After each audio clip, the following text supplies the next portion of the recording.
Vamos a conversar ahora con Eduardo Alonso, que es representante de las bases en el secretariado del Frente Amplio y también en la mesa política del Frente, sobre todo esto que ha dejado la victoria del Frente y la futura asunción del gobierno comandado por Yamandu Orsi, pero sobre todo desde un enfoque de las bases, del territorio frente amplista, que a veces no se tiene, o puede suceder que no se tenga la mirada más próxima a su participación en los procesos políticos, y a veces se tiene una mirada más bien desde los partidos, los sectores, la coalición, desde el punto de vista de los partidos, y el Frente también es movimiento, y en eso Eduardo y las bases han tenido un papel histórico y fundamental, y también en esta campaña electoral. ¿Cómo le va?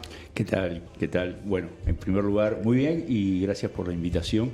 De verdad, los felicito porque es la primera vez que vengo, está precioso el habitáculo. Mire usted ahí atrás, veo, sí, lleno de pastizales, pronto para ser cosechado. Perfecto, bueno, perfecto. Cosecha que, bueno, podemos hablar de cosecha en otra dimensión, que es la que va a tener el Uruguay, me imagino, después de este gran trabajo que tuvo el Frente, la gran recolección de votos que le permite alcanzar el gobierno y la gran participación que tuvieron las bases en este proceso. Bueno, cuéntenos. En primer lugar, digo, ¿a dónde ir a buscar el germen de la victoria, ¿no? El ADN de esta victoria? Y nosotros entendemos de que en la propia noche de la derrota en 2019 y en lo que fue la forma de la derrota, en el balotaje, por esos 37.000 votos, ahí ya podemos encontrar, digamos, el ADN de lo que fue esta victoria y lo que fue el camino recorrido a lo largo de estos casi 5 años.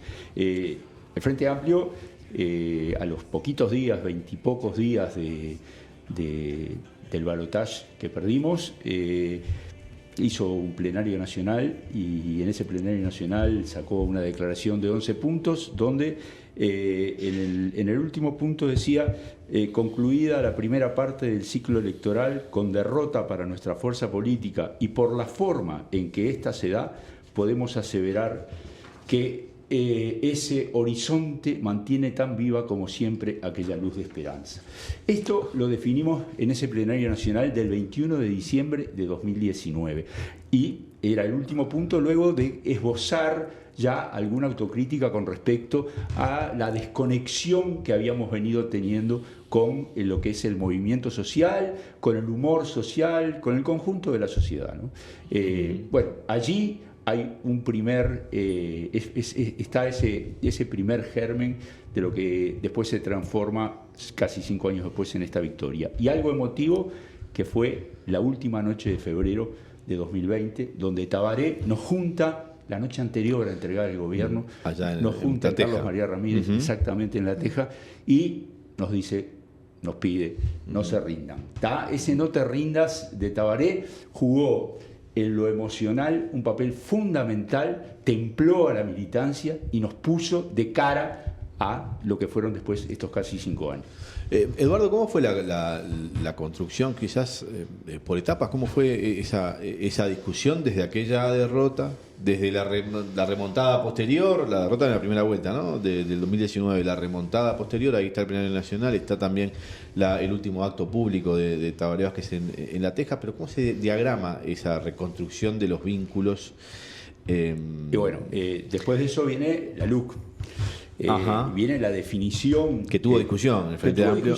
Tuvo discusión no tanto en cuanto a si íbamos a ir o no contra los artículos, sino más que nada en la forma. Si íbamos a ir por la vía corta, que era aquello de llamar un domingo a votar a la gente, y si vota ese porcentaje del padrón habrá referéndum, o si íbamos por la vía larga, que era la de juntar las firmas. Allí hubo, cierto nivel de debate, de discusión, que se saldó en un plenario nacional en el Platense, en el cual la mayoría del plenario, las bases estuvimos desde el minuto 1 por la juntada de firmas, porque entendíamos que eso nos generaba acumulación, contacto, presencia, conversación, y bueno, y nos fue muy bien, juntamos 803.000 firmas. Al mismo tiempo de juntar esas 803.000 firmas, estábamos preparando lo que fue el Congreso 50 años de unidad en octubre de 2021. Y hubo que preparar un documento previo para ese Congreso, y el propio Congreso se da en un marco, en un clima muy bueno, porque habíamos entregado las 803.000 firmas. Haber hecho ese balance, autocrítica y generar una perspectiva, una estrategia, si no hubiésemos llegado a las firmas, bueno, hubiese sido distinto, claro, ¿no? sí, Pero sí. fuimos capaces de crear, o sea, las 800.000 firmas no solo jugaron para afuera, en el sentido de llevar 35 artículos de la LUC a referéndum, sino que también jugaron, y mucho, para adentro, a favor de la cohesión de la fuerza política y a permitirnos hacer una autocrítica en términos realmente muy buenos, sin que hubiese, digamos, donde nadie le abrió las tripas a nadie, donde fue realmente en un ambiente y en un clima espectacular. Y eso jugó un papel impresionante. Eduardo, años atrás, de repente, incluso tal vez antes del 2014, sobrevolaba una especie como de crítica al papel de la militancia territorial, a los comités de base. Importantes incluso dirigentes del Frente Amplio manifestaban como que eso ya había sido. Y sin embargo, esto que vos traés recién, esa activación que se dio de la militancia, creo que una primera etapa o la primera fotografía que se me ocurre es en el 2019, aún habiendo sido derrotado en noviembre, ese empujón que se da de octubre a noviembre, creo que ahí la militancia territorial del Frente Amplio demuestra su potencial. Luego viene la LUC, ¿no? Y ahora creo que jugó un papel central, de nuevo, la militancia territorial del Frente Amplio. ¿Crees que el Frente Amplio ahora como fuerza política ha valorado y valora mucho más lo que es este papel, esta dimensión, la cantidad de comités de base que se han abierto en este periodo, el impulso que se ha dado a la militancia de abajo, que muchos compañeros y compañeras no están sectorizados, pero que tienen un compromiso con la bandera del Frente Amplio, con el programa del Frente Amplio, con las resoluciones de la fuerza política, que son realmente a destacar? ¿Cómo ha valorado ese proceso? Sí, sin duda, en este periodo, ya digo, de antes, bueno, se daba así eso que vos planteaste, Tano, en el sentido de que había quienes decían, bueno, los comités de base ya fueron, son un lugar donde se junta un montón de gente grande que expulsa a los jóvenes. Que expulsa a los jóvenes. Y ojo, que todavía al día de hoy pasa a veces que hay esos problemas también generacionales, porque hay, digo, eso, pero todo eso se resuelve con política, ¿no? O sea, digo, cuando los organismos políticamente funcionan, ayuda a corregir todo ese tipo de cosas. Bueno, pero eso que vos decías, ¿no? Y entonces hubo hechos que fueron incontrastables, por ejemplo, lo que significó la juntada de firmas para la LUC. El 56% de las firmas las juntó el Frente Amplio. ¿Tá? El otro 44% las organizaciones sociales. El 56, y del 56%, el 92% las juntamos los comités de base. Entonces, hay cuestiones que son, y eso se va ganando. Después de ese Congreso viene la propia elección interna de 2021. Yo quiero destacar una cosa, ¿no? Y son esos 7 meses que estuvo Ricardo Ehrlich en la coordinación del Frente Amplio.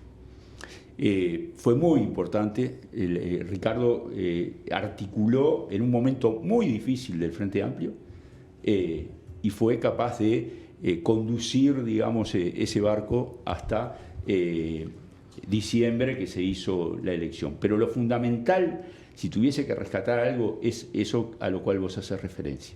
O sea, el hecho de cómo cada uno de estos pasos fue generando fortaleza en las bases, crecimiento, y después del Congreso, cuando asume la nueva dirección, con Fernando Pereira a la cabeza, digo, se ponen en marcha, se generan herramientas para poder llevar adelante las definiciones del Congreso. Y entre las herramientas es, uno de los objetivos, 500 comités de base.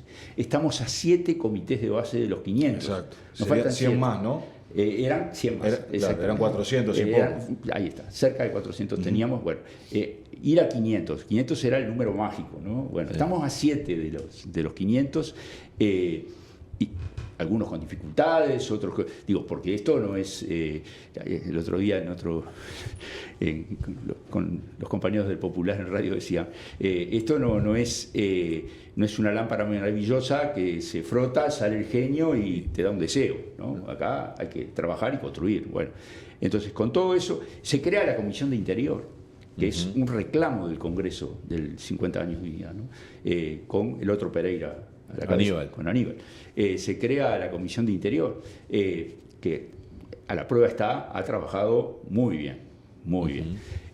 Los propios compañeros del Interior están muy contentos con cómo funcionó todo esto y la presencia de dirigentes de primera línea, y el apoyo a generar organismos, comités de base en lugares como Isla Patrulla o como, Curtina, ¿no? O sea, que era impensable y bueno, eso es todo un proceso que se dio a lo largo de estos 5 años en el cual las bases jugamos un papel, sí, muy importante.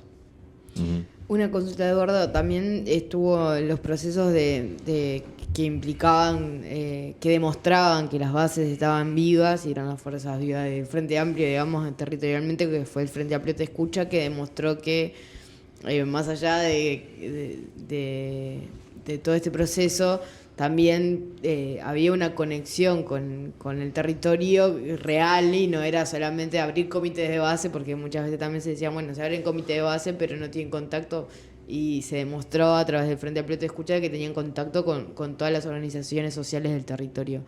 ¿Qué rescatan como bases de ese proceso? Y bueno, el FAT Escucha fue la instrumentación justamente de parte de la autocrítica, ¿no? O sea, cuando nosotros definimos en el documento de balance y autocrítica y perspectivas, nosotros definimos que la fuerza política había renunciado al rol articulador con la sociedad, con las organizaciones sociales. Decíamos, en el primer gobierno, textual, está en la página 17, decíamos, en el primer gobierno, el que articuló fue el gobierno. El Frente Amplio balconeó como fuerza política, el que articuló fue el gobierno. En el segundo gobierno, delegamos en el movimiento sindical. El que articulaba fue el movimiento sindical. Y en el tercer gobierno no articuló nadie. O sea, el tercer gobierno careció, digamos, de esa articulación necesaria.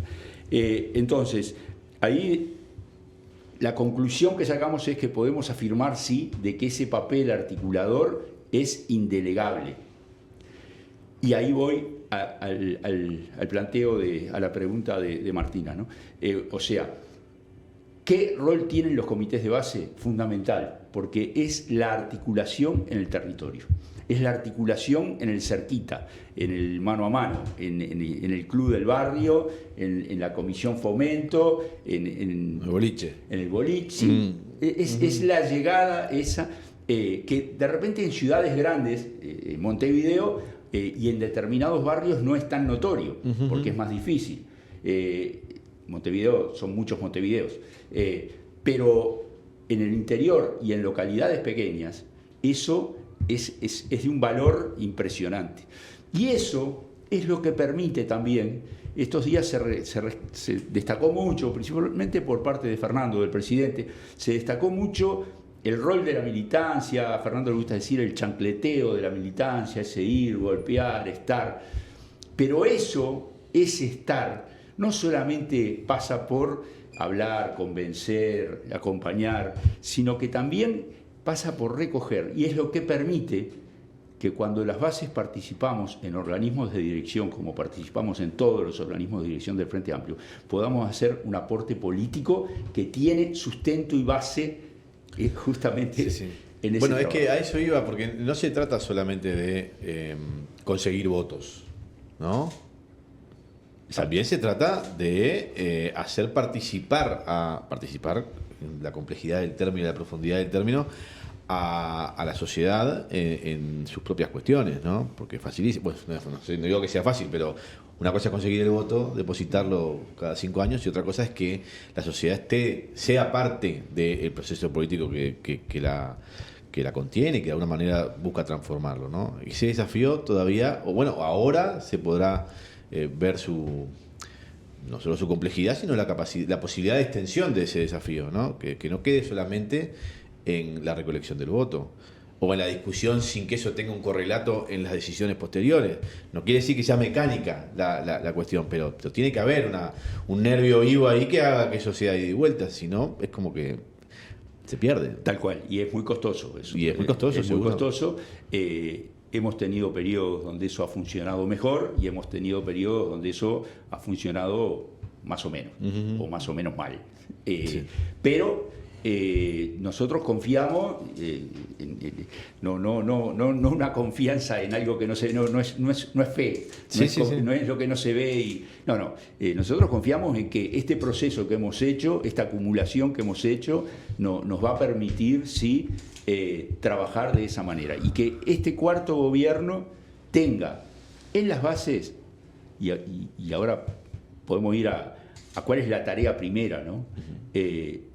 Para nosotros como bases, hoy por hoy, lo fundamental pasa por trabajar en el sanar de alguna manera el vínculo entre el Frente Amplio y las organizaciones sociales. Nosotros tenemos un problema ahí, que no lo podemos negar, tenemos un problema que se nos generó, que lo resolvimos bien para la campaña, nos permitió sobrellevarlo con algún chiporroteo ahí, ¿no? Con la hoja del plebiscito, con alguna cosa, pero tuvimos algunos lugares donde se nos dio algún problemita, pero menor totalmente comparado con lo que podía haber sido si no. Hubo mucha madurez política en todo el Frente Amplio, en bases, sectores, dirigentes, todo el mundo, y lo resolvimos bien. Ahora bien, eso nos generó hoy, se nos ha generado un cierto distanciamiento en lo que es el bloque social y político de los cambios. O sea, nosotros en el Congreso también, cuando definimos la estrategia, dijimos el bloque social y político de los cambios, y lo definimos como un bloque que tiene su propia dinámica, ¿está bien?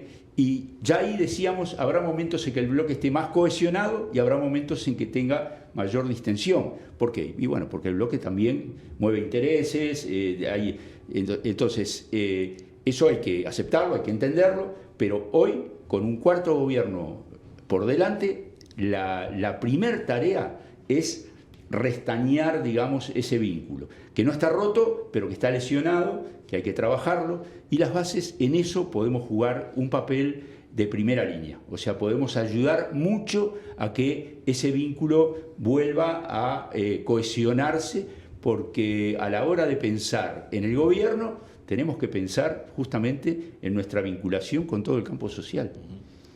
Eduardo, este gobierno se plantea realizar muchísimas mesas de diálogo, más allá del diálogo por la seguridad social. Imagino que las bases tendrán un rol preponderante en participar y en acercar a las personas a estos varios puntos de diálogo que va a tener este gobierno. ¿Se imaginan en ese rol? Más allá de con las organizaciones sociales, también de salir a buscar otro tipo de personas que capaz que no se organizan tradicionalmente para estos diálogos que se proponen en el nuevo gobierno. Nosotros por ahora lo que tenemos planteado es trabajar en los territorios de los comités de base, trabajar en las coordinadoras, trabajar en las departamentales del interior, y trabajar con ese mundo de organizaciones sociales que tenemos. Algunas que son las clásicas, las tradicionales, y otras que no son tan clásicas, que son, digamos, de tercera generación ya, ¿no? O sea, que son...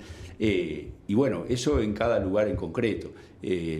Después está lo que es el relacionamiento y el mano a mano, pero eso es lo que hace cada frente amplista. Para ese otro relacionamiento con vamos a mal llamarlo de una manera, para ese relacionamiento con la opinión pública que anda boyando, ahí lo que necesitamos y lo que sí estamos en condiciones de ir generando cada vez más son frente amplistas que manejen con claridad, digamos, lo que es el accionar del Frente Amplio y lo que va a ser el accionar del gobierno. Pero para eso hay que dar señales muy claras, para que los frente amplistas tengan también claro qué es lo que transmiten, qué es lo que hablan y cómo llegan a esa gente que de repente no está organizada en ningún lado, pero que se conversa en la cola del supermercado, en la peluquería o yo qué sé, no sé, en algún lado, ¿tá? En los velorios, que cada vez hay menos. Pero, bueno, no tiente. Entonces, digamos, eso, pero eso también depende de las señales claras. Y ahí un elemento más, ¿no? Me parece fundamental, lo hemos conversado con varios compañeros estos días, el tema de recordar cuando Tabaré asume en 2005 y dice con la Constitución en una mano y con el programa en la otra. Entonces, eso es fundamental porque eso da certeza. Tabaré era una persona que en todas sus campañas el denominador común de sus campañas era dar certeza. O sea, que no dejar lugar a dudas, no generar dudas. Y esa es la idea. O sea, para que esos frente amplistas puedan trabajar con ese mundo al cual hace referencia Martina, ahí hay que dar muchas certezas, desde la fuerza política y desde el gobierno, cada cual con su rol. Pero dar certezas. Entonces, lo de Tabaré cuenta mucho, la Constitución y el programa. Hay una anécdota que mucha gente conoce, en el primer gobierno en la Intendencia de Montevideo, en los 90, en aquella época los escritorios, la gente tenía esas carpetitas de cuero, ¿no? En el escritorio, y Tabaré tenía el documento 6, que es el de descentralización, abajo de la carpetita, ¿no? Entonces a 2x3 había polémicas, discusiones, y él levantaba así, sacaba el documento 6 y decía, bueno, miren, nosotros acá lo que aprobamos y lo que tenemos es esto, por lo tanto, esto es lo que tenemos que poner en práctica y esto. Y bueno, yo creo que Tabaré es una guía. Bueno, muy bien. Eduardo Alonso, muchísimas gracias por haber venido estos minutos aquí. Y también, como le digo a todo el mundo, habrá oportunidad para seguir hablando porque usted va a seguir dando las bases y base habrá por el resto del tiempo, esperemos, ¿no? Así que, bueno, muchísimas gracias. Muchas gracias, Eduardo. Gracias a ustedes y, bueno, hasta cualquier día. Ahí va. No le mando saludo por Defensor, perdón, lo tengo que decir porque yo sé que usted es hincha de Defensor y nosotros, usted sabe que compartimos una pasión distinta en este caso, ¿no? Sí, sí. Pero bueno, bien por ustedes igual. Bueno, ¿no? yo igual anoche cuando hablé con usted, lo saludé, lo felicité. Es verdad. Bueno, muchísimas gracias. Muchas gracias. Vamos arriba. Chao.